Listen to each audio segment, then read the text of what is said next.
Bismillahirrahmanirrahim. Assalamualaikum warahmatullahi wabarakatuh.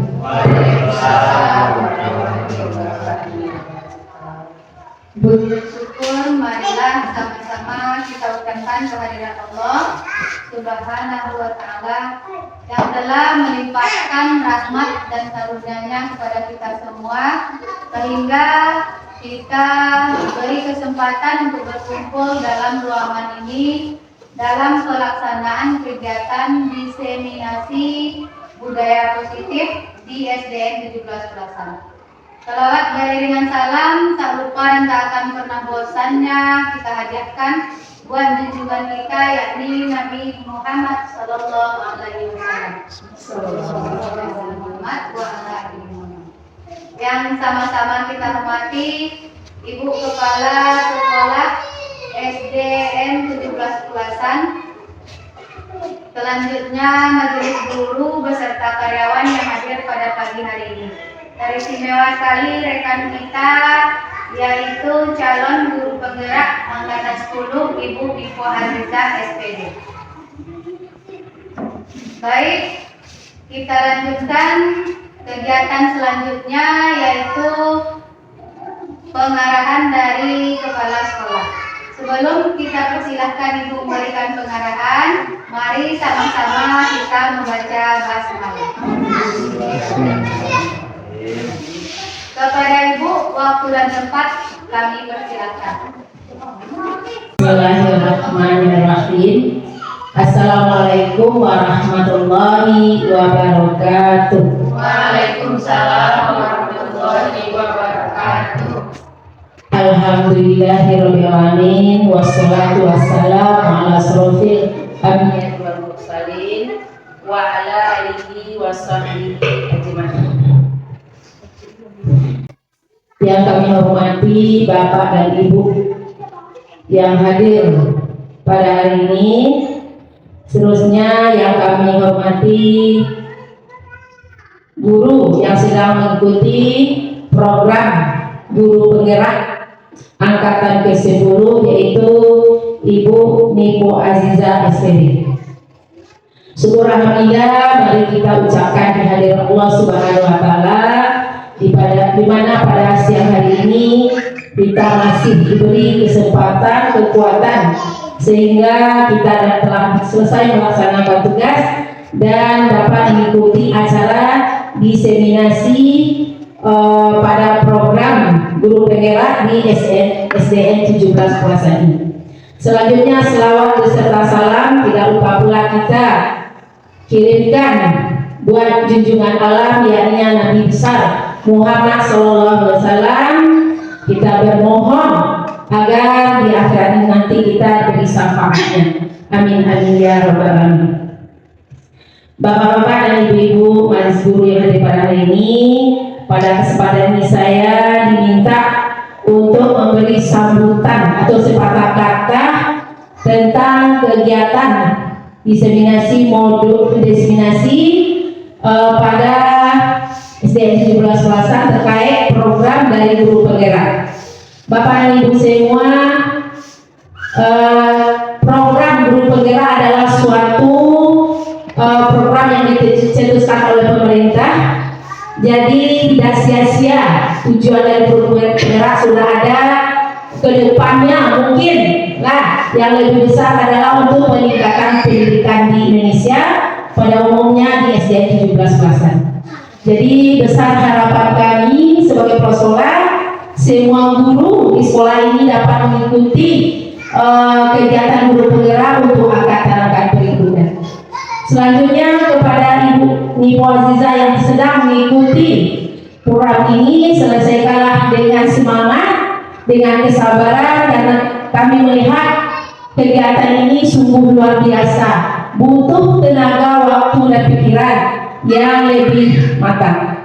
Jadi kepada Ibu Bapak semuanya, mari kita ikuti, dan saya menyokong pelaksanaan acara ini untuk kedepannya. Dan saya akan memberikan waktu kepada siapapun yang mengikutinya seluas-luasnya. Mungkin itu dapat kami sampaikan. Wabillahi taufiq wal hidayah. Assalamualaikum warahmatullahi wabarakatuh. Waalaikumsalam warahmatullahi wabarakatuh.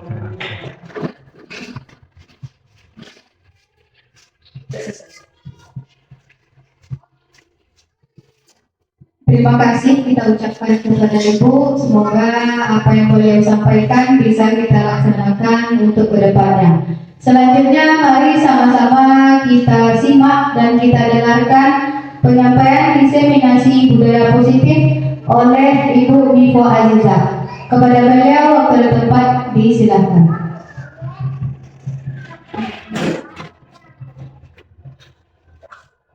Bismillahirrahmanirrahim. Assalamualaikum warahmatullahi wabarakatuh. Waalaikumsalam.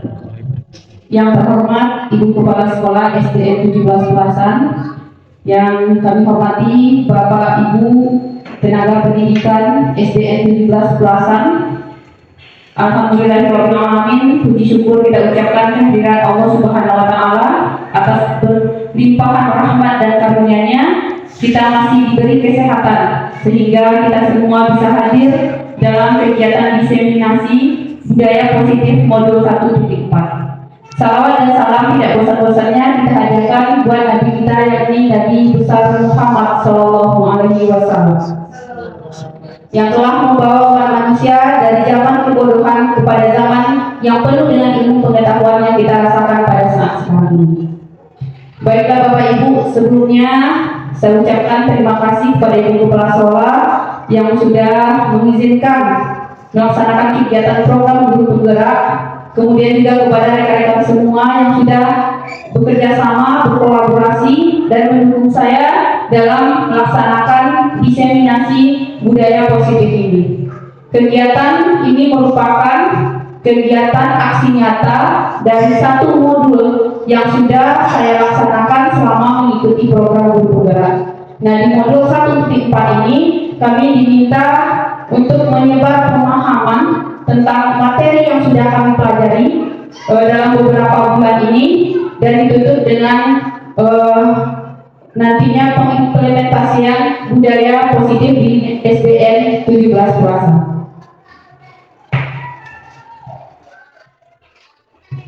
Nah, baik Bapak Ibu semuanya, perkenalkan ini adalah Bapak fasilitator yang membantu saya dalam mengerjakan LMS, yaitu Bapak Ibu Tu Aryawan MPD, kemudian Ibu pengajar praktik Ibu Mina Dewi SPD, sebelumnya juga sudah pernah sudah hampir 2 kali atau 3 kali datang ke sekolah kita. Nah, Bapak dan Ibu yang bekerja yang membantu saya dalam mengikuti program guru penggerak. Nah, baik Bapak Ibu semuanya, berdasarkan judul saya tadi, saya ingin berbagi pemahaman yang saya miliki tentang budaya positif. Nah, di sini saya yakin Bapak Ibu semua pasti sudah membaca juga, bahkan sudah mengetahui lebih tentang budaya positif dibandingkan saya.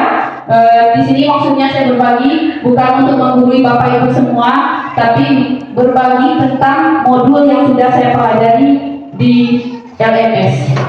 Baik Bapak Ibu semuanya, bisa kita lihat di sini budaya positif di sekolah, yaitu nilai dan kebiasaan di sekolah yang berpihak pada murid agar mereka dapat berkembang menjadi pribadi yang kritis, penuh hormat dan bertanggung jawab sesuai dengan profil pelajar Pancasila.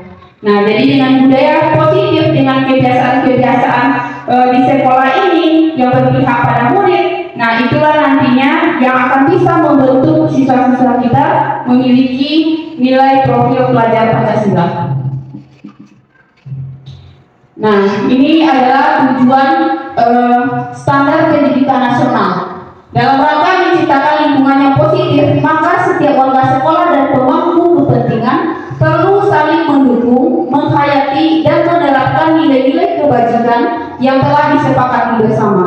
Untuk dapat menerapkan tujuan mulia tersebut, maka seorang pemimpin pembelajaran perlu berjiwa kepemimpinan, serta dapat mengembangkan sekolah dengan baik agar terwujud suatu budaya sekolah yang positif sesuai dengan standar kompetensi pengelolaan yang telah ditetapkan. Tujuan mulia dari penerapan disiplin positif adalah agar terbentuk murid-murid yang berkarakter, berdisiplin, santun, jujur, peduli, bertanggung jawab, dan merupakan pembelajar sepanjang hayat sesuai dengan standar kompetensi lulusan yang diharapkan. Nah, jadinya karena tujuan dari pendidikan nasional tersebut Bapak Ibu semuanya, saya ingin berbagi pemahaman tentang budaya positif, karena budaya positif yang akan kita terapkan itu tidak bisa saya terapkan sendiri. Saya butuh kerjasama dari kepala sekolah, rekan-rekan guru, bahkan penjaga sekolah, tenaga kependidikan, sehingga nanti kita bisa mencapai dari tujuan melaksanakan pembelajaran sepanjang hayat dan menciptakan profil pelajar Pancasila. Nah, pada konsep inti budaya positif ini adalah yang akan kita bahas nanti, yaitu perubahan paradigma belajar, itu yang pertama. Kemudian dilanjutkan dengan disiplin positif, kemudian nilai-nilai kebajikan, kemudian kebutuhan dasar manusia, dan yang keempat motivasi perilaku manusia, yang kelima posisi kontrol guru, yang keenam keyakinan kelas, dan ditutup dengan segitiga restitusi. Nah, kita masuk kepada yang pertama, yaitu perubahan paradigma belajar. Nah, sebelum saya menjelaskan tentang perubahan paradigma, saya ingin berbagi kegiatan pemantik dulu, sehingga nanti apa yang akan saya sampaikan Bapak Ibu secara otomatis akan memahaminya dengan lebih baik. Anda dan teman Anda akan melakukan kegiatan cobalah buka. Nanti kalau bisa kita praktekkan 2 orang ya Bapak Ibu. Anda adalah A. Tugas Anda adalah mengepalkan salah satu tangan Anda. Coba Anda bayangkan bahwa Anda menyimpan sesuatu yang sangat berharga di dalam kepalan tangan Anda. Anda perlu menjaga benda tersebut sekuat tenaga Anda karena begitu pentingnya untuk kehidupan Anda. Tugas B, rekan Anda, adalah mencoba dengan segala cara untuk membuka kepalan tangan Anda. Teman Anda B boleh membujuk, menghardik, mengintimidasi, memarahi, menggoda, menggelitik, bahkan menawari Anda uang agar Anda bersedia membuka kepala tangan Anda. Baik Bapak Ibu, dari kegiatan pemantik ini boleh silakan 2 orang ke depan. Mungkin Ibu yang di belakang silakan.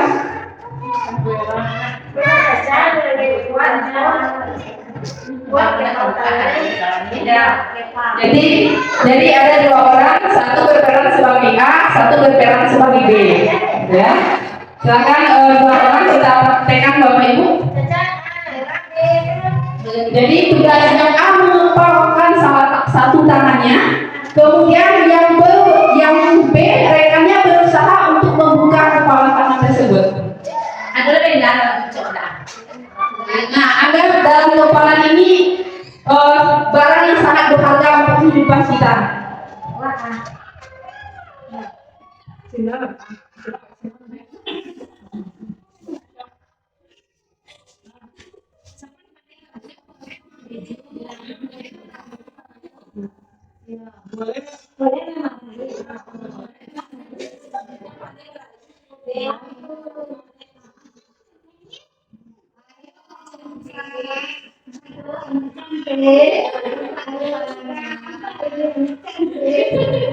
Oke,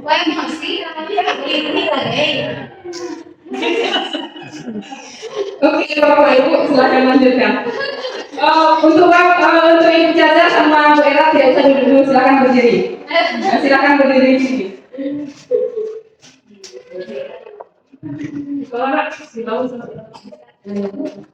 Baik, Bapak Ibu, ini ada pertanyaan tentang kegiatan yang sudah kita lakukan. Apakah Anda atau B membuka kepala tangan Anda? Mengapa? Apa alasan Anda atau B membuka kepala tangan Anda? Gitu ya. Yang A dulu. Yang apakah?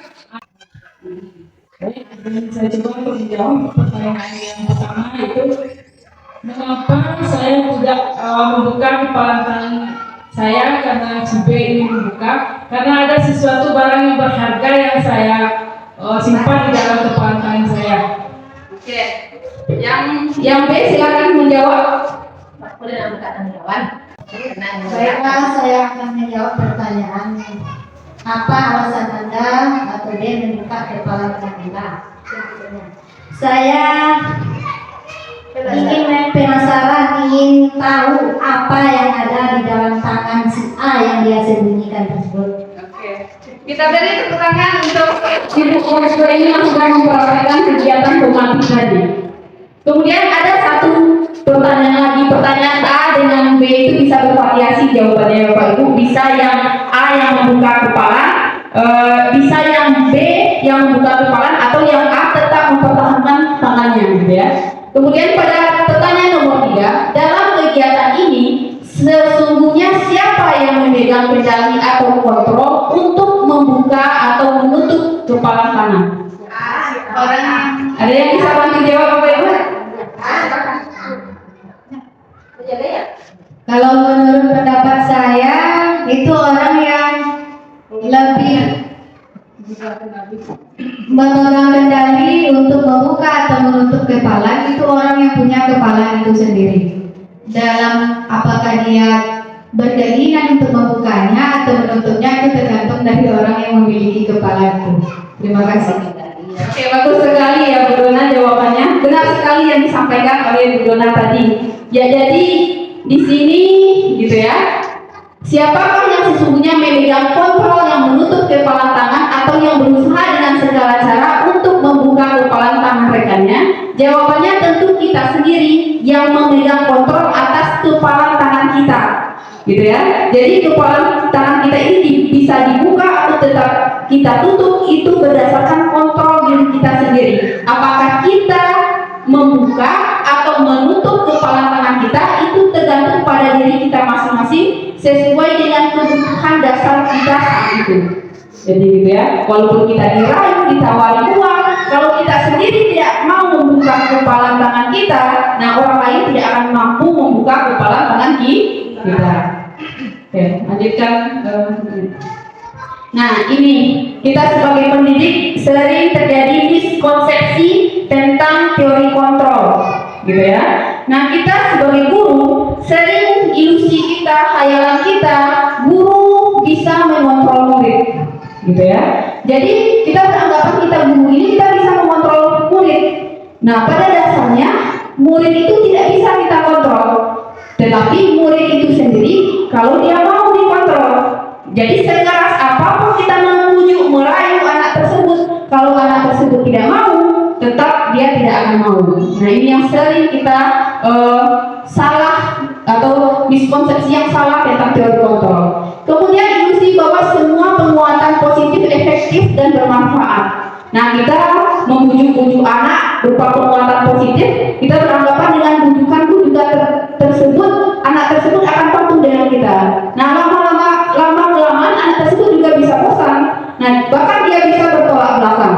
Atau anak tersebut dia harus diberi dulu penguatan positif baru mau bergerak. Itu maksudnya. Kemudian ilusi bahwa kritik dan membuat orang merasa bersalah dapat menguatkan karakter. Nah, jadi kita kritik anak tersebut, misalnya siswa kita kritik dia, kita buat dia merasa bersalah agar dia mau. Nah, itu juga salah satu miskonsepsi tentang teori kontrol. Kemudian ilusi bahwa orang dewasa memiliki untuk memiliki hak untuk memaksa. Jadi kita merasa kita besar, kemudian anak-anak kita kecil, kita beranggapan kita ini bisa memaksakan kehendak kita. Nah, itu adalah teori kontrol yang salah.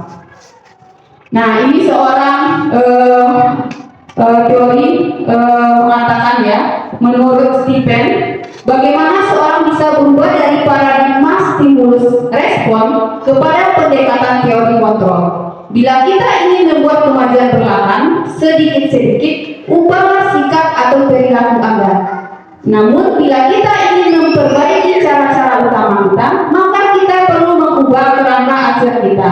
Ubahlah bagaimana Anda melihat dunia, bagaimana Anda berpikir tentang manusia, ubahlah paradigma Anda. Skema pemahaman dan penjelasan aspek-aspek tertentu tentang realitas. Jadi kita tidak hanya berdasarkan respon belaka, tapi kita juga menggunakan pendekatan teori kontrol.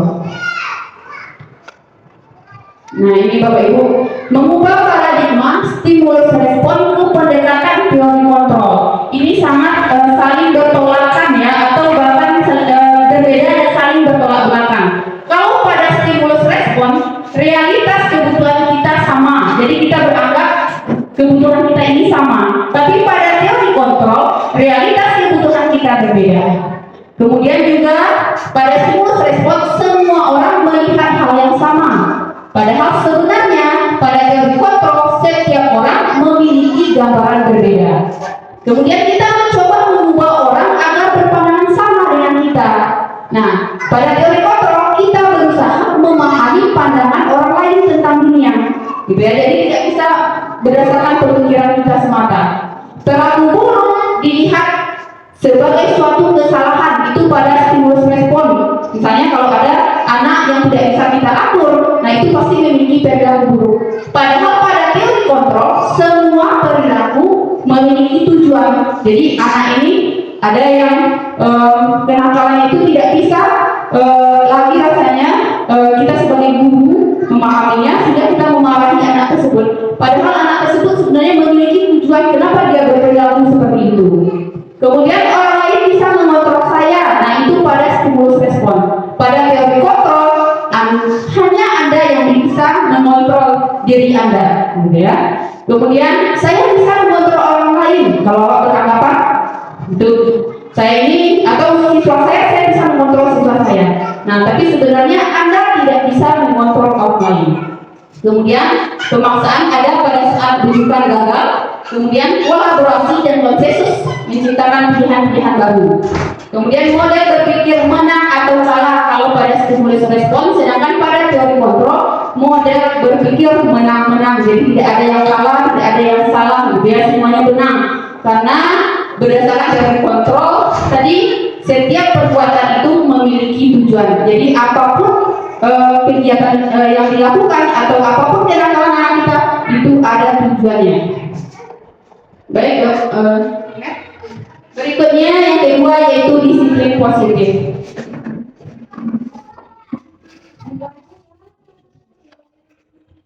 Nah, baik Bapak Ibu, bisa kita baca bersama di situ.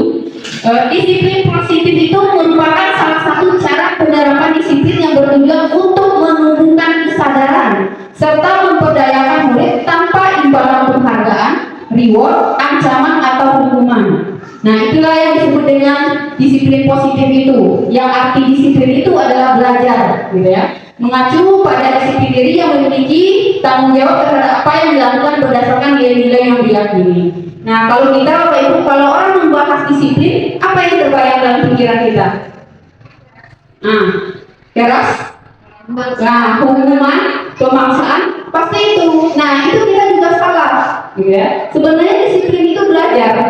Nah, di sini ditambah lagi disiplin positif. Jadi penerapan yang bertujuan menumbuhkan kesadaran berdasarkan nilai-nilai kebajikan atau nilai-nilai yang diyakini nantinya. Kemudian sebagai pendidik, tujuan kita adalah menciptakan murid yang memiliki disiplin diri sehingga berperilaku mengacu kepada nilai-nilai kebajikan universal dan memiliki motivasi intrinsik dalam perubahan perilaku ke arah yang lebih baik. Jadi itu tujuannya. Kalau kita ingin membuat anak kita disiplin, kita harus bisa menyadarkannya. Dia sadar nilai-nilai kebajikan yang diyakininya. Bukan kita menghukum anak, bukan kita paksa anak. Kalau kita ingin membuat anak ini sadar dalam jangka waktu yang panjang, gitu ya Bapak Ibu. Nah, apa itu nilai-nilai kebajikan? Nah, nilai-nilai kebajikan yang disepakati bersama lepas dari suku bangsa, agama, bahasa maupun latar belakangnya. Nah, maksudnya di sini nilai-nilai kebajikan ini adalah nilai-nilai kebaikan yang berlaku itu secara universal. Maksudnya tidak cuma baik di sekolah kita saja, tapi bahkan di seluruh dunia itu baik. Misalnya datang tepat waktu itu baik, berarti contohnya kalau seandainya nilai-nilai kebajikan itu berlaku secara universal. Nah, ini contoh nilai-nilai kebajikan berdasarkan institusi atau organisasi. Ini sebenarnya banyak, tapi saya cuma mengambil 3 saja. Nah, kita bertujuan sekarang visi kita mewujudkan peserta didik yang memiliki profil pelajar Pancasila. Di sini ada nilai-nilainya dari beriman sampai nanti kreatif. Kemudian sikap murid, toleransi, rasa hormat, integrasi, mandiri, menghargai, gitu ya, komitmen, kepercayaan, keselamatan. Nah, ini semua termasuk dari nilai-nilai kebajikan. Jadi nilai-nilai kebajikan inilah nanti yang akan kita tanyakan ke anak-anak kita, apakah itu sesuai dengan nilai-nilai kebajikan, apakah itu sesuai dengan nilai-nilai keyakinan. Oke, kita lanjutkan Bapak Ibu. Yang keempat yaitu kebutuhan dasar manusia. Nah, ini tidak hanya kebutuhan dasar murid kita, tapi kebutuhan dasar manusia. Seluruh tindakan manusia memiliki tujuan tertentu. Semua yang kita lakukan adalah usaha terbaik kita untuk mendapatkan apa yang kita inginkan. Ketika kita mendapatkan apa yang kita inginkan, sebetulnya saat itu kita sedang memenuhi satu atau lebih dari satu kebutuhan dasar kita. Ketika seorang murid melakukan suatu perbuatan yang bertentangan dengan nilai-nilai kebajikan atau melanggar peraturan, hal itu sebenarnya dikarenakan mereka gagal memenuhi kebutuhan dasar mereka, gitu ya. Jadi kebutuhan dasar ini ada 5. Yang pertama bertahan hidup, kemudian kasih sayang dan rasa terima, kebebasan, kesenangan dan penguasaan. Nah, ini Bapak Ibu kebutuhan dasar manusia. Nah, untuk kita bisa bertahan hidup, kita pasti membutuhkan makan, kita pasti membutuhkan pakaian, kita pasti membutuhkan rumah, keamanan dan kesehatan. Nah, ini adalah kebutuhan dasar manusia bertahan hidup. Kemudian yang kedua, kasih sayang dan rasa diterima. Nah, tidak hanya siswa, kita sebagai guru juga.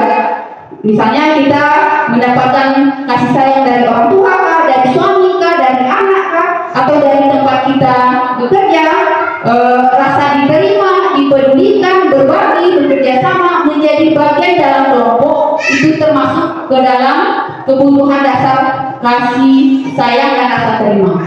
Kemudian yang ketiga, kebebasan. Nah, bentuk dari kebebasan ini contohnya mandiri, memiliki pilihan, mencoba hal baru, mampu mengendalikan arah dirinya. Kemudian kebutuhan kita untuk kesenangan, kita senang bermain, kita senang humoris, antusiasme dan tertawa. Nah, ini termasuk kesenangan. Berarti kesenangan kalau ada orang yang tertawa atau yang suka bermain, nah itu dia sedang memenuhi kebutuhan kesenangannya. Kemudian yang terakhir, penguasaan atau power. Nah, penguasaan ini contohnya harga diri. Jadi setiap orang pasti ingin dihargai, keinginan untuk dianggap, memimpin, berprestasi, diakui, didengar. Nah, jadi dari kelima kebutuhan dasar tadi,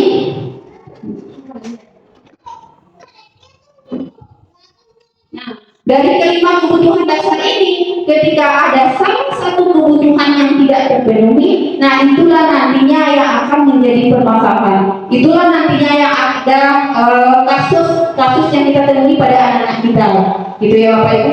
Jadi kebutuhan dasar manusia ini tidak hanya siswa, kita pun sebagai guru membutuhkan kebutuhan dasar ini.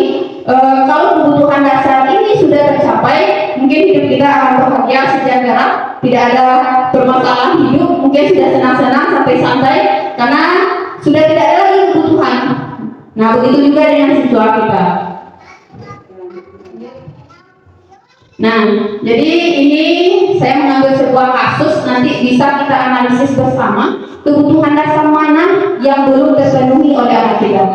Ini contoh kasusnya Ibu Amar, guru wali kelas 2A di SD Pelita Hadi sedang bingung menghadapi ulang salah satu murid di kelasnya, Doni. Beberapa anak di kelas 2A telah datang padanya dan mengeluhkan Doni yang seringkali meminta bekal makan siang mereka dengan paksa.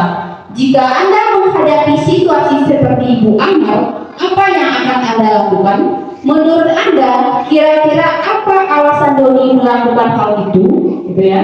Jadi siswa kelas 2 ini dia sering merebut makanan temannya. Kalau seandainya ada kasus seperti itu, sebagai guru apa pertama yang kita lakukan, Bapak Ibu? Apakah kita akan membiarkan anak itu? Bagus sekali, kepala sekolah memanggilnya. Kita pasti akan memanggil anak tersebut. Setelah kita panggil, kita apakan lagi, Bapak Ibu? Kita tanya. Oke, berikutnya berenang. Setelah kita panggil, kita tanya. Nah, kita bisa menentukan kasus anak ini nanti kebutuhan dasar apa yang belum terpenuhi itu berdasarkan jawaban dari anak tersebut. Nah, analisis kasus 1. Dalam kasus Doni di atas, apabila jawaban Doni ketika ditanya oleh Ibu Amar adalah karena ia lapar dan orang tuanya tidak membawakannya bekal makan siang, maka kebutuhan dasar yang sedang berusaha dipenuhi oleh Doni adalah, nah, kebutuhan apa itu, Bapak Ibu? Kebutuhan bertahan hidup, betul sekali ya. Nah, kebutuhan untuk bertahan hidup karena dia merasa lapar. Kita manusia pasti membutuhkan makan dan minum. Nah, analisis kasus yang kedua, ketika apabila Doni menjawab bahwa alasannya mengambil bekal temannya karena dia merasa senang temannya jadi memperhatikan dia. Ketika temannya melaporkan tindakannya itu pada gurunya dan gurunya memberitahu orang tuanya sehingga orang tuanya jadi memperhatikan dia, maka kebutuhan dasar yang sedang dipenuhi Doni adalah kebutuhan apa itu, Bapak Ibu? Kebutuhan kasih sayang dan rasa diterima. Berarti dari jawaban anak ini baru kita bisa menganalisis kasusnya masuk ke yang mana. Nah, kasus analisis yang ketiga, apabila jawaban Doni adalah dia merasa hebat karena temannya jadi takut dengan dia dan menuruti keinginannya, maka sebetulnya Doni sedang berusaha memenuhi kebutuhan dasarnya akan apa itu, Bapak Ibu? Kekuasaan atau penguasaan. Oke, kebutuhan akan kekuasaan. Jadi biar temannya takut sama dia, maksudnya. Kemudian analisis kasus yang keempat. Bila jawaban Doni dalam kasus di atas adalah bahwa dia merasa bosan dengan bekal makanan yang dibawakan ibunya dari rumah karena ibunya selalu membawakan bekal yang sama. Oleh karena itu, dia ingin mencoba makanan teman-temannya yang beraneka ragam. Maka Doni sedang berusaha memenuhi kebutuhannya agar apa itu, Bapak Ibu? Dia ingin mencoba makanan temannya. Oke, silakan, apa jawabannya, Bu Dona? Nah, kebebasan, dia merasa ingin mencoba segala hal gitu ya, Bapak Ibu. Jadi dia bosan dengan makanan yang dimasakan orang tuanya. Nah, kasus yang kelima, dalam kasus di atas, bila Doni menjawab bahwa ia melakukannya karena iseng saja dan ia menikmati ekspresi wajah teman-temannya yang kesal karena diambil makanannya, kebutuhan akan apa itu, Bapak Ibu? Nah, kesenangan. Jadi selama ini permasalahan yang terjadi itu berarti ada kebutuhan dasar dari siswa kita yang tidak dipenuhi, apakah itu di rumah atau bahkan di sekolah sendiri. Mungkin setelah ini nanti Bapak Ibu juga bisa mempraktekannya. Kalau ada kasus, coba panggil anaknya. Nah, mungkin yang mana yang belum terpenuhi kebutuhannya tersebut, apakah itu bertahan hidup, kasih sayang dan rasa diterima, atau kekuasaan, atau rasa senangnya, gitu ya, Bapak Ibu. Oke, yang kelima, motivasi perilaku manusia. Nah, motivasi ini disebut juga dorongan. Jadi kita melakukan sesuatu itu berdasarkan dorongan dari mana. Jadi motivasi perilaku manusia ini ada 3. Yang pertama, untuk menghindari ketidaknyamanan atau hukuman, kemudian untuk mendapatkan penghargaan atau imbalan, kemudian untuk menjadi orang yang mereka inginkan dan menghargai diri sendiri dengan nilai-nilai yang mereka percaya.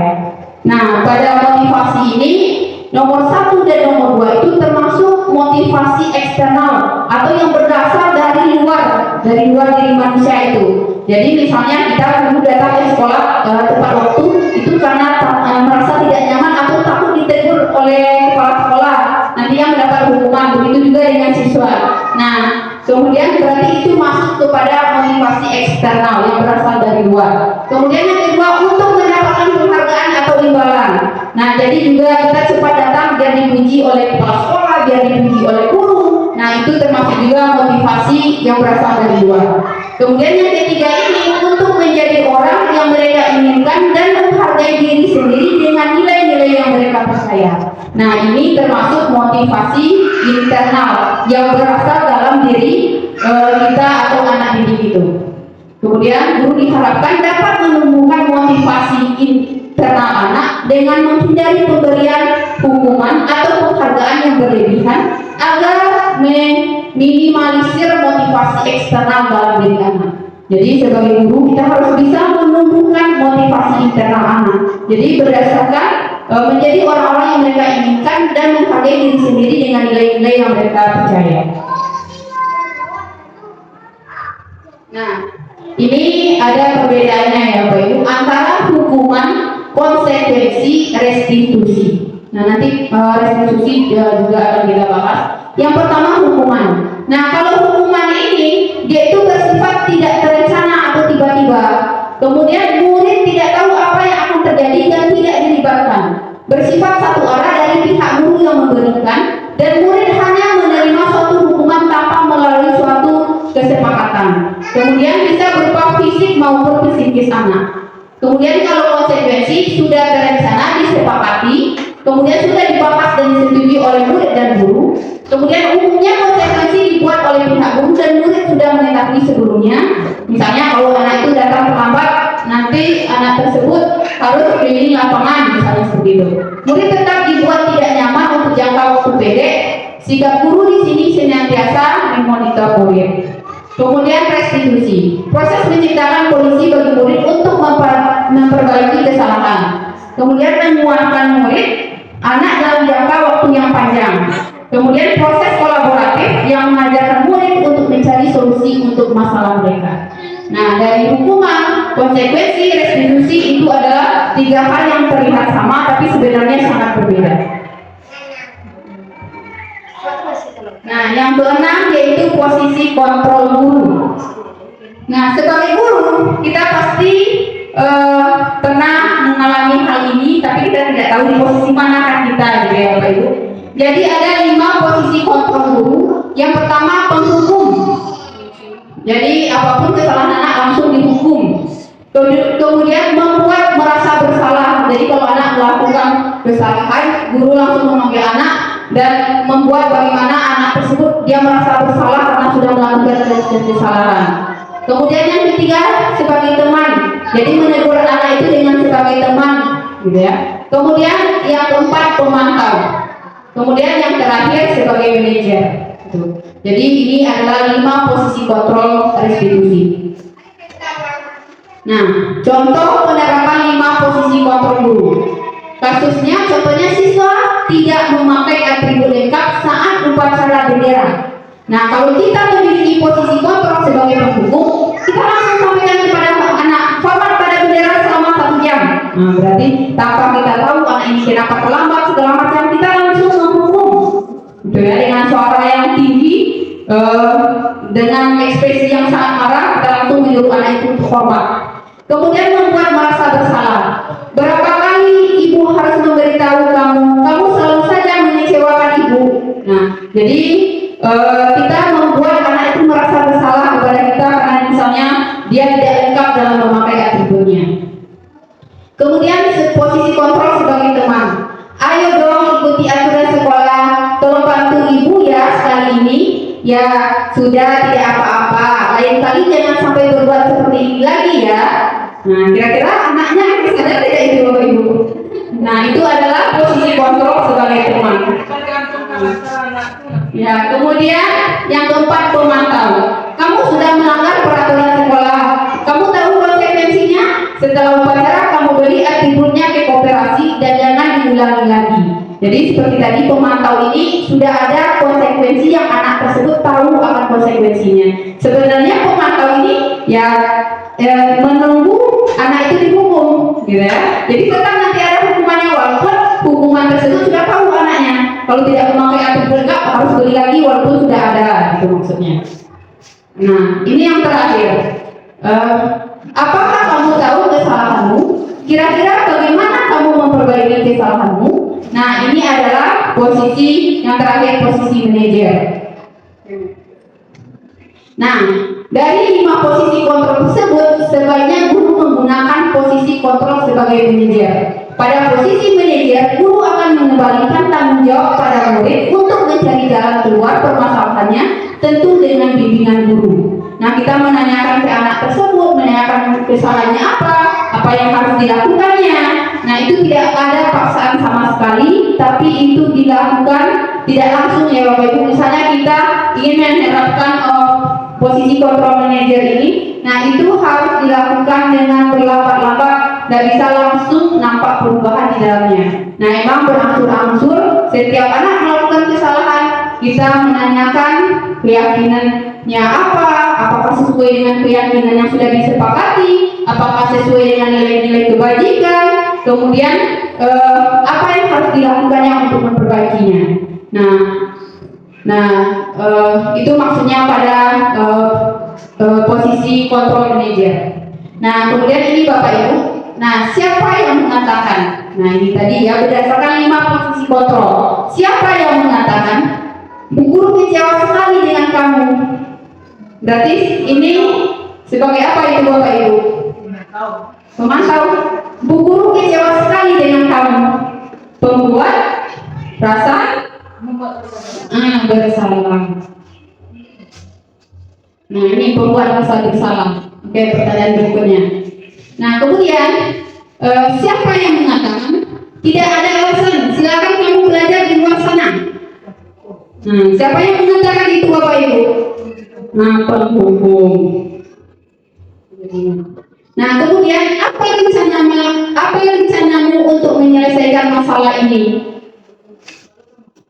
Apa rencanamu untuk menyelesaikan masalah ini? Sebagai manajer. Kemudian, ayolah lakukan demi Bapak ya. Nah, sebagai teman. Ya, jadi dia masih bercanda-canda dengan anaknya walaupun anak tersebut berkesalahan. Kemudian siapa yang mengatakan kamu tidak pernah mendapat nilai jika tidak mengerjakan tugas? Posisi kontrol apa ini Bapak Ibu? Pemantau. Jadi dia sudah menyiapkan hukuman untuk anak tersebut. Nah, kita lanjut ke keyakinan kelas. Nah, keyakinan kelas. Mengapa keyakinan kelas bukan peraturan kelas? Nah, sebelum kita menjawab pertanyaan yang di atas, mari kita sama-sama menjawab pertanyaan yang dua di bawah dulu Bapak Ibu. Jawablah pertanyaan-pertanyaan berikut. Mengapa kita memiliki peraturan tentang penggunaan helm pada saat mengendarai kendaraan roda 2 atau motor? Mengapa kita memiliki peraturan tentang penggunaan helm pada saat mengendarai kendaraan roda 2? Untuk apa kita memakai helm? Untuk menjaga keselamatan. Kalau jatuh tidak terbentur langsung kepalanya ke batu atau ke apa gitu. Kemudian yang kedua, mengapa kita memiliki peraturan tentang penggunaan masker dan mencuci tangan setiap saat? Nah, untuk menjaga kesehatan atau juga keselamatan. Nah, di situ maksudnya mengapa keyakinan Bapak Ibu. Jadi bukan cuma peraturannya cuma tentang penggunaan helm, tapi keyakinan kita bagaimana dengan menggunakan helm tersebut kita akan menjaga keselamatan kita. Nah, itulah yang dimaksud dengan nilai-nilai keselamatan atau kesehatan yang disebut dengan keyakinan. Jadi ada nilai keselamatan, nilai kesehatan. Nah, itu yang disebut dengan keyakinan. Nah, jadi nilai-nilai kebajikan Indonesia yang disepakati secara tersirat dan tersurat terlepas dari latar belakang suku, negara, bangsa maupun agama. Jadi nilai-nilai kebajikan itu menekankan pada keyakinan seorang akan lebih memotivasi seseorang dari dalam. Seseorang akan lebih tergerak dan bersemangat untuk menjalankan keyakinannya daripada hanya sekedar mengikuti serangkaian peraturan tertulis tanpa makna. Jadi makanya harus keyakinan kelas. Tapi keyakinan kelas itu tetap berawal dari peraturan kelas. Apa peraturan yang akan kita buat? Nah, tapi kita harus bisa menumbuhkan keyakinan. Misalnya, kenapa saya harus datang tepat waktu? Apa keyakinannya di sana? Misalnya memupuk rasa disiplin. Nah, begitu maksudnya Bapak Ibu. Nah, dalam pembentukan keyakinan kelas, ini ada beberapa hal yang harus kita lakukan bersifat abstrak, kemudian berupa pernyataan universal berlaku secara umum, kemudian dibuat dalam pernyataan positif. Pernyataan positif misalnya tidak boleh membuang sampah sembarangan. Nah, kita ubah menjadi pernyataan yang positif, misalnya buanglah sampah pada tempatnya. Hindari penggunaan kata tidak boleh atau jangan. Kemudian sedikit saja agar mudah diingat, jadi tidak perlu dari A sampai Z kita tuliskan di sana, itu nanti juga tidak akan mudah diingat. Jadi mending 3 atau 4 keyakinan, tapi semua siswa atau murid kita memahami keyakinan yang dibuat. Kemudian sesuai dengan kondisi kelas dan sekolah sehingga mudah diterapkan. Kemudian semua warga sekolah atau warga kelas dilibatkan saat membuat keyakinan kelas.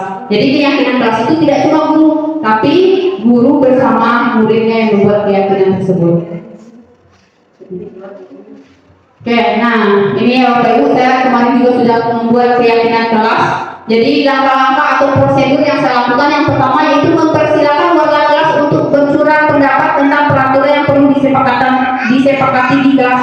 Jadi semua siswa disuruh membuat catatan atau masukkan di papan tulis tentang apa peraturan yang ingin mereka sepakati di dalam kelas ini. Jadi buat semuanya peraturan di kelas ini dulu. Kemudian susun keyakinan kelas sesuai dengan prosedur pembentukan keyakinan kelas.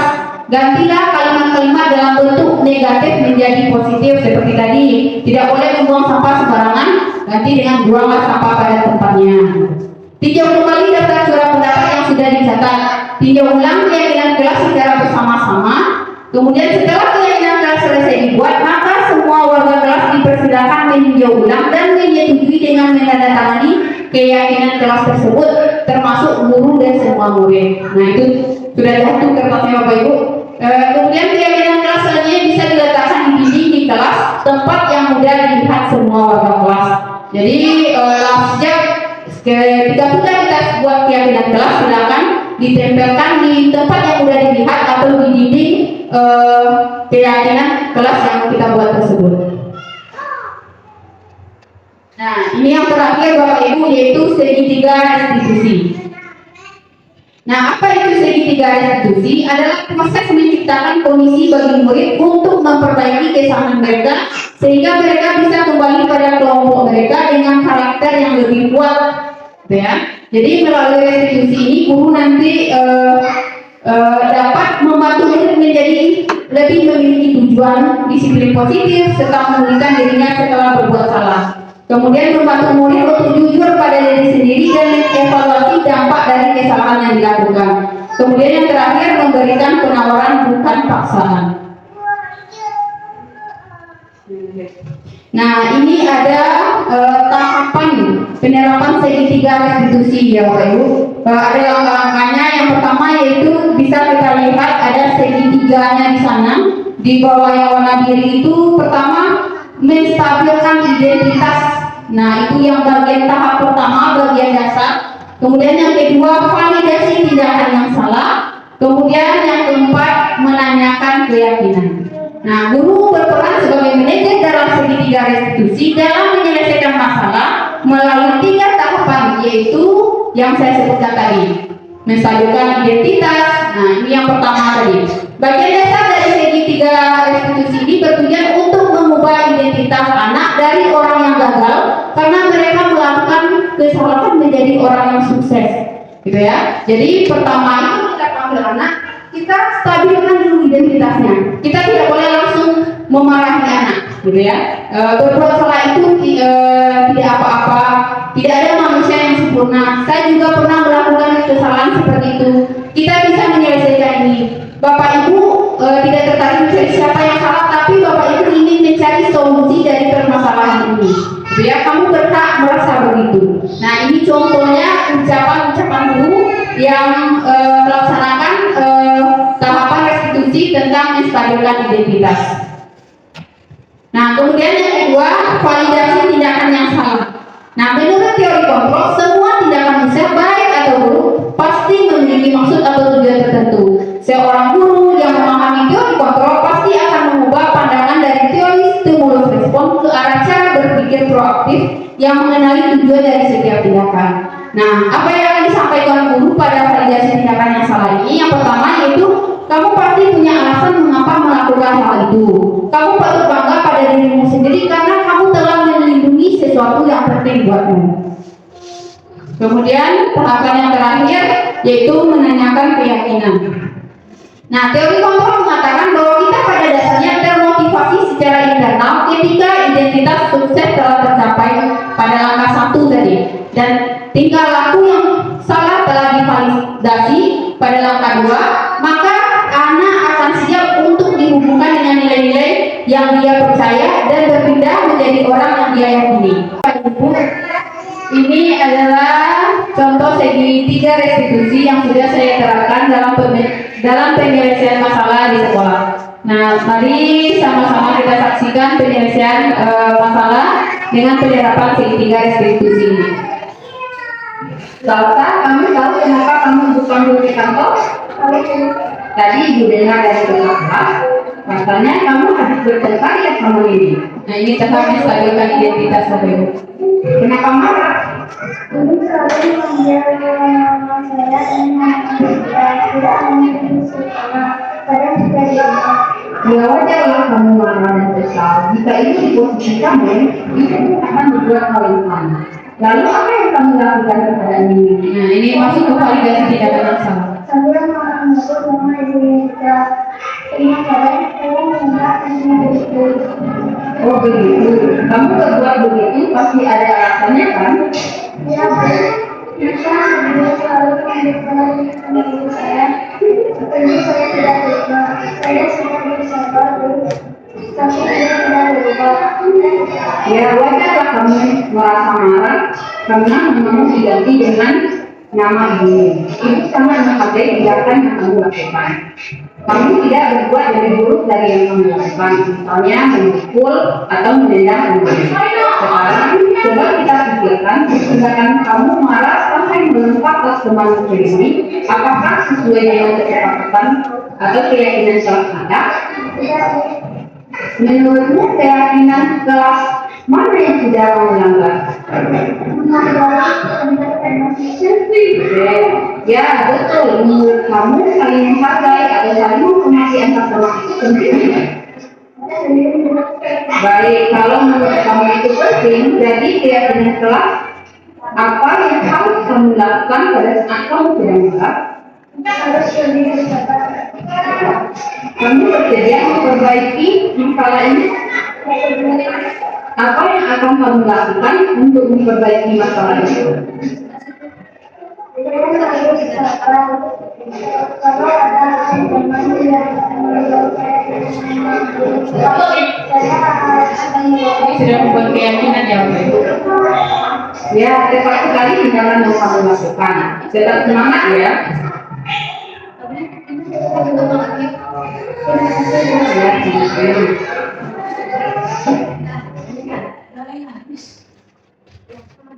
Baik Bapak Ibu, mungkin itu adalah penerapan segitiga restitusi yang sudah lakukan. Nah, berarti berdasarkan pembicaraan kita dari awal tadi, saya sudah menyampaikan bahwa tentang kegiatan yang dilakukan dalam kegiatan sekarang itu merupakan diseminasi budaya positif yang saya pelajari dari modul 1 dan berakhir pada modul 1.4 ini. Saya ingin berbagi dengan Bapak Ibu semua tentang penerapan budaya positif yang saya pelajari, sehingga nantinya saya berharap dengan adanya kegiatan diseminasi ini, Bapak Ibu semuanya bisa memahami anak-anak kita tentang kebutuhan dasar apa yang belum terpenuhi. Kemudian kita sebagai guru sebaiknya bisa menumbuhkan motivasi intrinsik dalam diri anak kita. Kita juga bisa menggunakan posisi control manager, kemudian menerapkan segitiga restitusi ini dalam memecahkan masalah, sehingga nantinya diharapkan anak-anak kita menjadi profil pelajar Pancasila. Nah, berdasarkan uraian yang sudah saya sampaikan, di sini saya berikan kesempatan kepada Bapak Ibu yang ingin bertanya dan silakan. Nanti bisa jadi kita jawab bersama, atau kalau jawabannya tidak bisa saya jawab, nanti pertanyaannya akan saya lakukan dulu. Saya akan meminta fasilitator atau rekan-rekan teman saya secara CGP untuk menjawab pertanyaan tersebut. Nah, silakan Pak Herman. Terima kasih atas waktu yang diberikan. Sesuai dengan kegiatan dan kewajiban kita sehari-hari sebagai pengajar, banyak hal-hal yang kita temukan pada anak kita atau peserta didik kita. Salah satu contoh kemarin terjadi pada diri anak kita kelas 5, Rafa. Dengan merasa tidak bersalah, dia menjawab suka-suka saya. Kapan saya mau, akan saya lakukan. Jadi tindakan seperti ini yang biasa kita lakukan, ada dengan cara memberi hukuman, bahkan tidak jarang kita memarahi secara langsung. Kemudian ada kita temui secara keluarganya dan mendekati pribadi anak itu dengan berbagai cara. Kira-kira dalam kasus yang seperti ini, kasus yang kita hadapi ini, bagaimana cara yang terbaik menurut modul yang Ibu pelajari pada modul 1.4 ini? Terima kasih.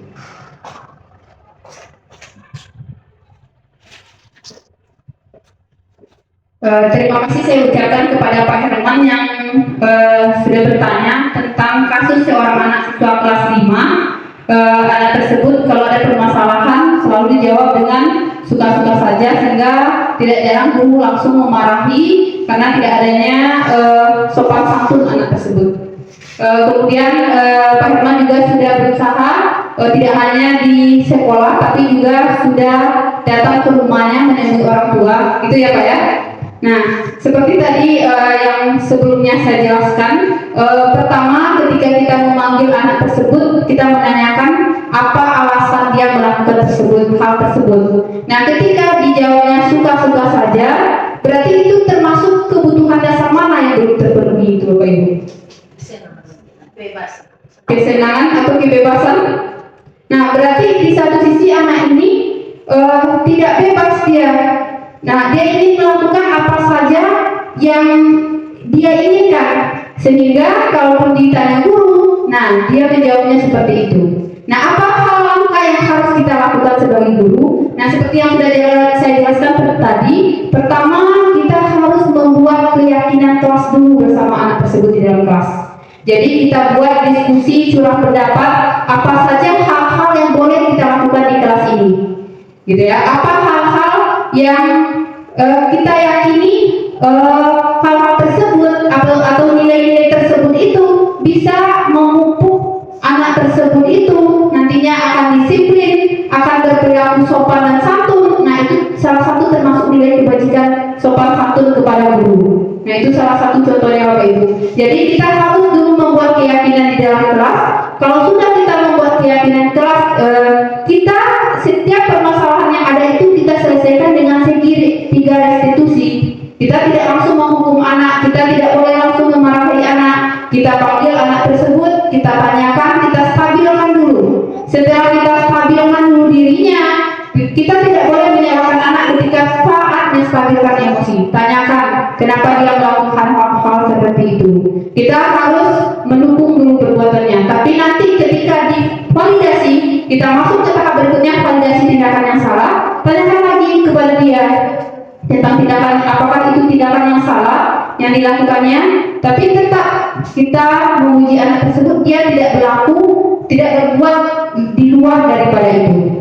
Kemudian yang terakhir tadi membuat keyakinan. Kita tanyakan lagi apakah perbuatan kamu ini sesuai dengan keyakinan kelas kita? Pasti anak tersebut tidak. Kalau tidak sesuai, nah, keyakinan apa yang sudah kamu langgar? Tidak. Apa hal yang akan kamu lakukan untuk memperbaiki hal itu? Nah, itu maksudnya tadi di dalam segitiga restitusi itu, Pak. Jadi kita harus membuat keyakinan pada diri anak, tapi ini emang membutuhkan waktu. Kita tidak bisa langsung anak berubah, tidak. Kita berangsur-angsur memperbaiki anak ini.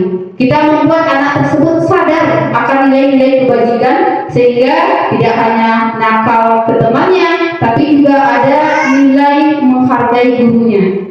Tadi kan terlihat jelas kalau misalnya guru menjawab, dia jawabnya langsung suka-suka saya. Itu berarti salah satu anak tersebut tidak ada nilai sopan santun dalam dirinya. Nah, itulah hal yang harus kita tumbuhkan kepada anak, motivasi intrinsik yang ada di dalam dirinya, sehingga nanti kita bisa menyelesaikan masalah tersebut. Mungkin seperti itu dari pemahaman saya. Bapak Ibu masih ada yang ingin bertanya? Oke. Kalau sudah tidak ada yang ingin bertanya, sekali lagi saya ucapkan terima kasih kepada Bapak Ibu SDN 17 Pulasan, kepada Ibu Kepala Sekolah yang sudah bersedia meluangkan waktunya pada saat sekarang dan mendengarkan saya berbagi tentang pemahaman saya tentang budaya positif pada modul 1.4. Selama saya menyampaikan materi tadi, jika ada kesalahan, kekurangan, atau sikap saya yang tidak sopan atau tidak baik, saya mohon maaf. Saya akhiri dengan Assalamualaikum warahmatullahi wabarakatuh.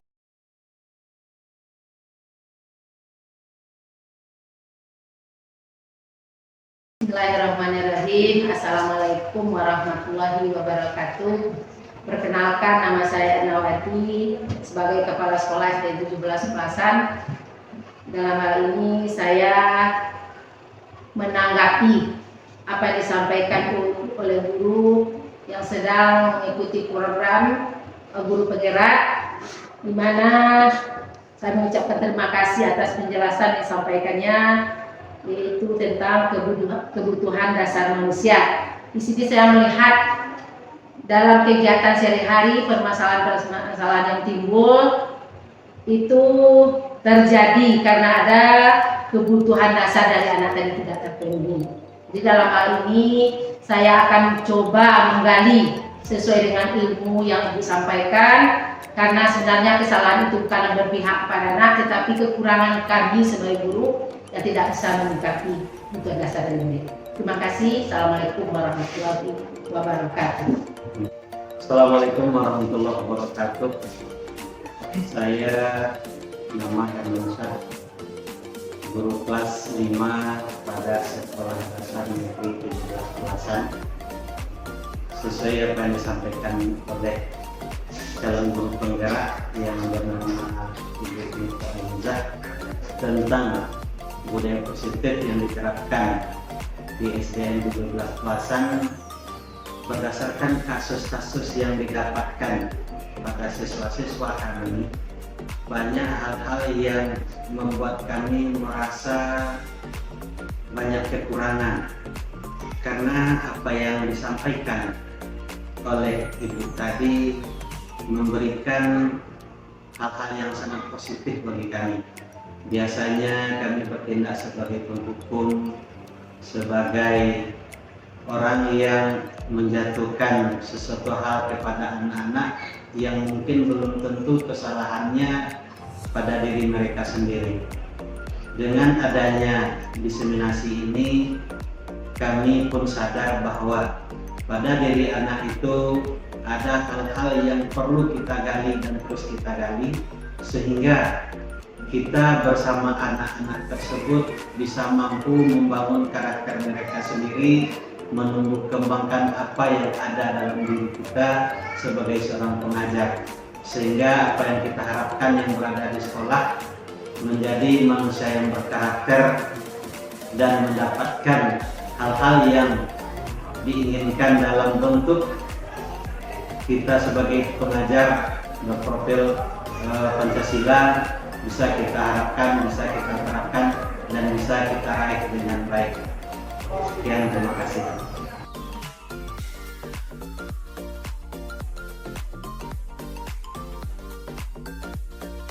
Assalamualaikum warahmatullahi wabarakatuh.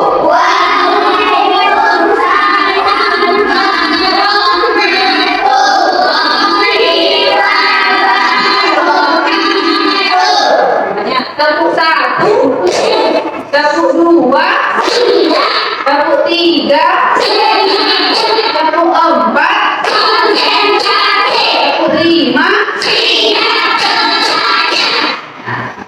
Belajar hari ini kita akan membuat keyakinan kelas. Ada yang tahu apa itu keyakinan kelas? Ada yang tahu keyakinan itu apa artinya? Bagus, percaya. Nah, di dalam kelas ini nanti kita akan membuat kepercayaan atau keyakinan kelas yang nantinya akan kita pahami bersama. Nah, sebelum membuat keyakinan kelas itu akan menjelaskan dulu apa itu keyakinan kelas. Nah, ini ya. Jadi pengertian keyakinan kelas dari hadis itu keyakinan adalah nilai-nilai keselamatan atau kesehatan, atau keyakinan kelas adalah nilai-nilai kebajikan universal atau keselamatan yang disepakati bersama oleh guru dan murid untuk menunjukkan motivasi yang ada dalam diri murid. Nah, jadi ini sama juga dengan kita membuat kesepakatan kelas. Pernah membuat kesepakatan kelas? Nah, sama ya. Jadi keyakinan kelas ini adalah nilai-nilai yang kita yakini bersama antara guru dan murid yang ada di dalam kelas. Nah, dari keyakinan itu nanti kita sepakati. Kita sepakati apa yang kita yakini, apa yang kita percaya, nilai-nilai yang bisa menunjukkan motivasi murid dalam belajar. Nah, tadi ada nilai-nilai.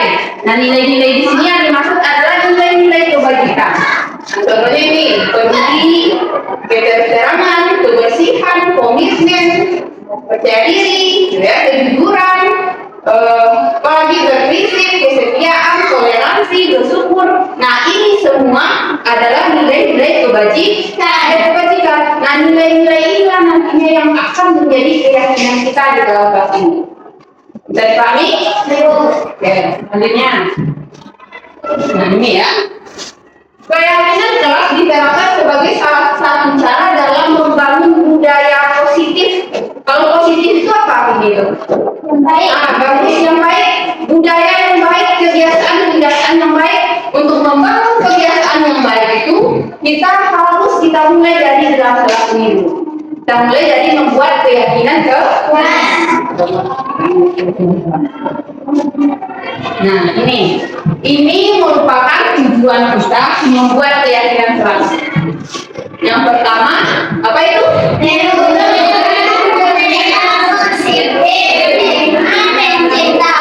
lingkungan saling menghormati dan kondusif. Yang kedua, meningkatkan disiplin. yang ketiga, Meningkatkan fokus dan konsentrasi siswa. keempat, kelima,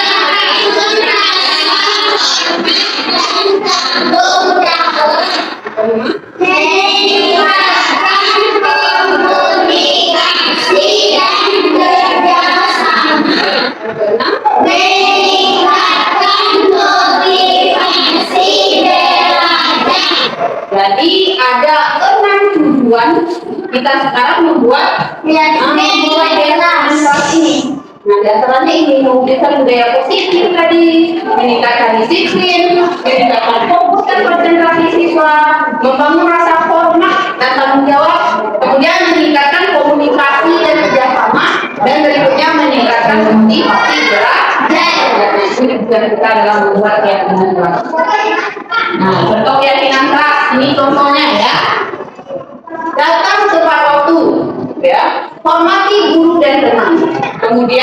hindari kata-kata tidak atau jangan. Gunakan kata yang positif. Misalnya, kalau seandainya ada orang yang membuang sampah sembarangan, apa itu kata-katanya?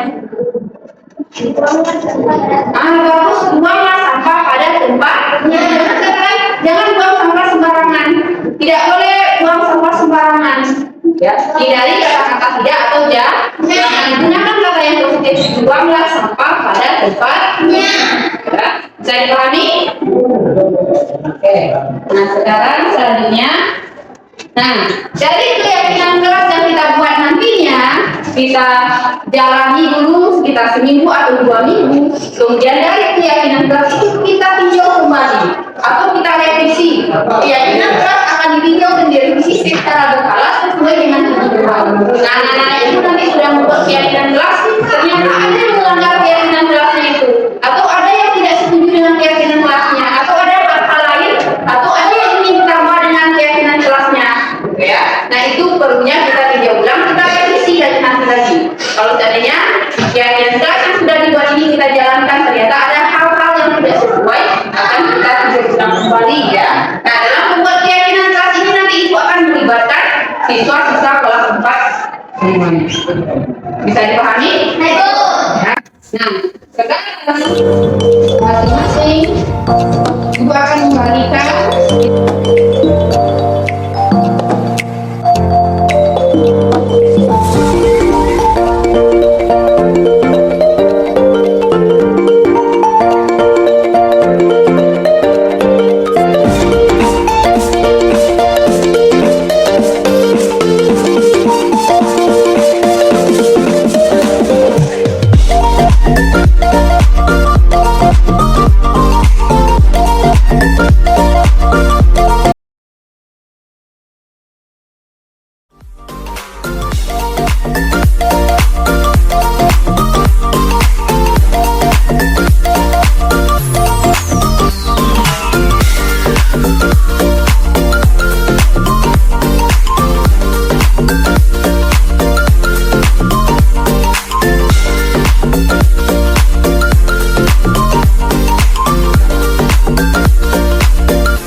Kita menemukan ada 4 yang menjadi keyakinan kelas di kelas yang pertama datang tepat waktu dan siap belajar. Yang kedua menjaga kebersihan kelas. Yang ketiga hormati guru dan teman. Yang keempat tertib saat belajar. Oke, dari 4 keyakinan kelas ini anak-anak ibu sepakat semuanya? Oke, sekali lagi sebenarnya kita sepakat untuk menerapkan 4 keyakinan kelas ini? Kita beri tepuk tangan ya, kalian telah sudah membuat.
keyakinan kelas tadi sudah selesai dan dibuat dalam bentuk posternya.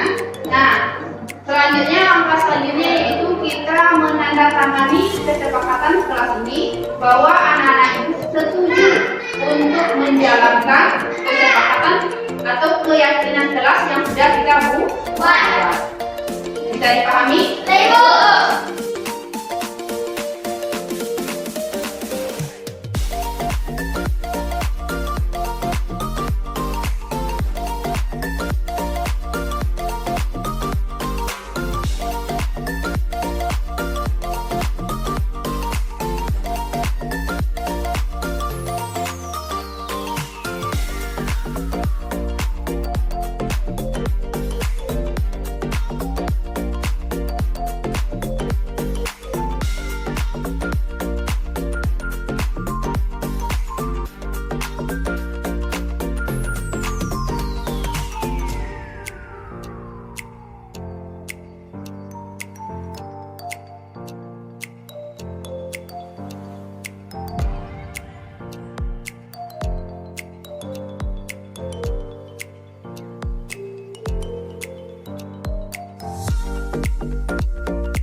Assalamualaikum warahmatullahi wabarakatuh. Perkenalkan, saya Hayatul Febrida, siswa kelas 4 SDN 17 Selatan. Saya sangat senang dilibatkan dalam membuat keyakinan kelas. Dengan membuat keyakinan kelas, diharapkan kelas kami menjadi bersih dan kami tertib dalam belajar. Assalamualaikum warahmatullahi wabarakatuh.